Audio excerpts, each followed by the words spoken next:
కోవట్ రాజకీయాలన్న విజయంతో కొంప రాజేసినట్టు అనిపించింది ఏమన్నా మరి. కోవట్ రాజకీయాలంటే వెంకటరెడ్డి గారి విషయంలో ఏదో వచ్చింది. యాక్చువల్గా ఏంటంటే వెంకటరెడ్డి గారు నిజంగా చెప్పాలంటే వ్యక్తిగతంగా మంచి వ్యక్తే, కాకపోతే ఇక వాళ్ళ సొంత బ్రదర్ నిలబడ్డాడు కాబట్టి కొంతమంది తన దగ్గర ఉన్నటువంటి వ్యక్తులకు ఫోన్లు చేసి చూడండి బీజేపీకి వేయండి అని చెప్పడం జరిగింది. చాలా వరకు కూడా ఏంటంటే వీడియోలలో చూసినాం మేము కూడా. కానీ అతను కూడా ఇప్పుడు ఆల్రెడీ రియలైజ్ అయ్యిండు, ఖచ్చితంగా నేను పార్టీకి సపోర్ట్ చేస్తానని కూడా అంటున్నాడు. ఖచ్చితంగా ఇప్పుడు కూడా తిరుగుతున్నాడు, ఆల్రెడీ వేరే కాన్స్టిట్యూన్సీలో కూడా తిరుగుతున్నాడు. 100% ఇంకా నా పార్టీకి కష్టపడతారన్న నమ్మకం మాకున్నది. ఇంకా కూడా ఎందుకు సస్పెండ్ చేయలేకపోయారు? 2 సార్లు 3 సార్లు సోకాలు చూపించారు కానీ అంటే అంత పెద్ద నేరం ఏమని చెప్పండి, అంత పెద్ద నేరం ఏం లేదు, దానికి ఎవిడెన్స్ ఏం లేదు కదా. చెప్పింది నేను సోషల్ మీడియాలో వచ్చింది. ఇలాంటి సోషల్ మీడియాలో ఎట్లా వస్తుందంటే ఉన్నది లేనిది ఉన్నట్టు కూడా వస్తుంది సోషల్ మీడియాలో. కాబట్టి దాన్నే మనం ఎవిడెన్స్ అనుకొని పార్టీ ఎట్లా సీరియస్గా తీసుకుంటుంది చెప్పండి.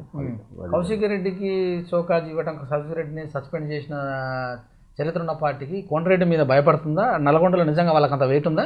ఇట్లాంటిది ఏం లేదు, భయపడేది అనేది ఏం లేదండి. కాకపోతే మా ప్రజెంట్ ఎంపీ ఆయన ఒక ఎంపీ, కాంగ్రెస్ ఎంపీ ఒకటి. నెక్స్ట్ ఏంటంటే నిజంగా అతను చేశాడు అనడానికి ఏం లేదండి, సరైన బలమైన ఆధారం లేదు. కానీ ఓన్లీ సోషల్ మీడియాను ఆధారం చేసుకొని మనం అట్లా సస్పెండ్ చేసుకుంటూ పోతే పార్టీలు ఎవరు మిగలరు. అది